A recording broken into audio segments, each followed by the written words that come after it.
You're watching Newsday TV. Thanks for joining us. I'm Ken Bufa. Only in Newsday, one of the suspects in the case involving the missing East Patchogue teen is now being held without bail.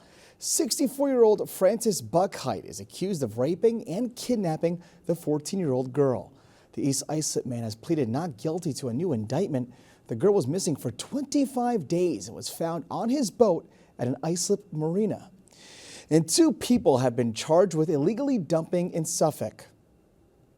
We have an obligation to maintain the earth, to maintain it and not to spoil it. And the Pine Barrens is one of the areas of our county that is protected from development. Now, authorities say the owner of a construction company dumped 24 tons of concrete in a wooded area in Yaphank. In the other incident, officials say a trail camera caught a Riverhead woman dumping mattresses, dressers, and a TV in a secluded area of the Pine Barrens. And the Islanders are parting ways with their general manager. The team says Lou Lamoriello contract will not be renewed. The 83-year-old has been with the team for 7 seasons, and the Islanders made playoffs 5 of those seasons. They are currently searching for their new GM. And a popular Italian supermarket is coming to Fire Island. Uncle Giuseppe's will have a pop-up spot on Bayberry Walk in Ocean Beach. It will have sandwiches, cheese platters, and grab-and-go dinners. It's expected to open May 9th.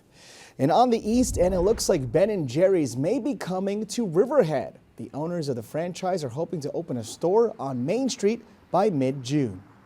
All right, let's take a quick look at tomorrow's weather, shall we? It was a beautiful, warm day today, great for a walk. Tomorrow looks like we're going to have a lot of the same with temps in the high 60s. We'll have your 7-day forecast coming up later in the broadcast. President Donald Trump is supporting the Massapequa School District in its battle against the state mascot ban. Virginia Huey looks at how state education officials and Massapequa residents are reacting. Once a chief, always a chief. Kathy Anar has supported the Massapequa chief mascot for more than 60 years. She graduated from Massapequa High School in 1962. I was a cheerleader. I was vice president of my class. Oh, yeah, I was one of the rah-rah girls. Now Anar and other Chiefs mascot supporters are applauding President Trump for throwing his support behind the district's battle to keep its mascot name after the state education board banned Native American-inspired names and logos. I'm glad that he weighed in on the mascot thing because honestly, it's been tearing this town apart. President Trump posted on Truth Social, "I agree with the people of Massapequa, Long Island, who are fighting furiously to keep the Massapequa Chiefs logo on their teams and school. Forcing them to change the name after all these years is ridiculous and in actuality an affront to our great Indian population." He's asked the education secretary to intervene in defense of the district. Mr. Trump, I believe, is doing the right thing and that he is using his presidential power to say, hey, it's the right thing to do and let's just do it. So we should keep the name. But not everyone agrees. Harry Wallace, chief of the Unkachong Indian Nation, told Newsday on Monday that he was not concerned with the federal government's involvement, saying, quote, "What are they going to do, pass a mascot law? It's an offensive, racist position to take." A federal judge dismissed the district's lawsuit challenging the state's ban last month. The Massapequa School Board issued a statement that said, in part, it was honored President Trump recognized their efforts and brought national attention to their cause. It was not immediately clear how President Trump wants McMahon to fight for the people of Massapequa. In recent weeks, the Trump administration has threatened to pull federal funding from public schools over certain diversity, equity, and inclusion programs. The State Department of Education stood by the ban, saying in part, state and federal courts have upheld the department's authority to prohibit these mascots. It is ironic that the federal government now seeks to intervene on an issue that is squarely reserved to the states. It's been a tradition for Massapequa forever, and so why change it? For Newsday TV, I'm Virginia Huey.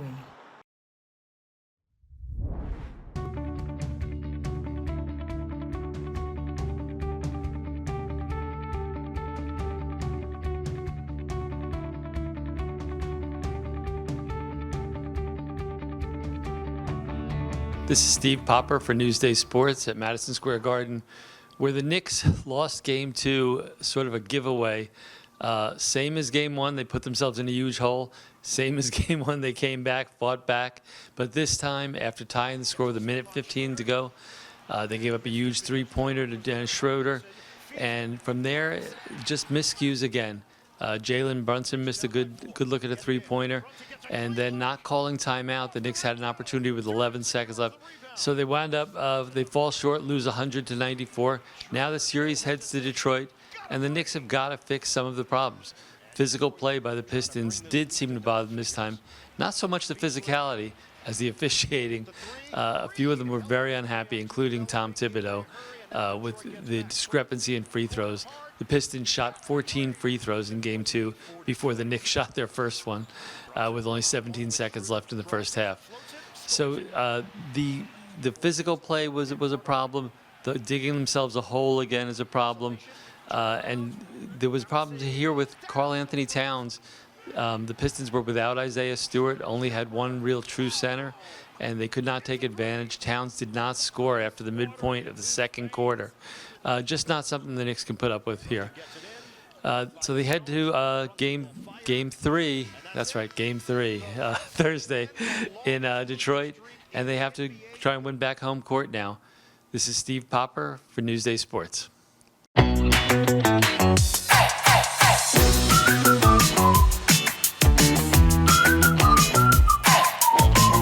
your fish.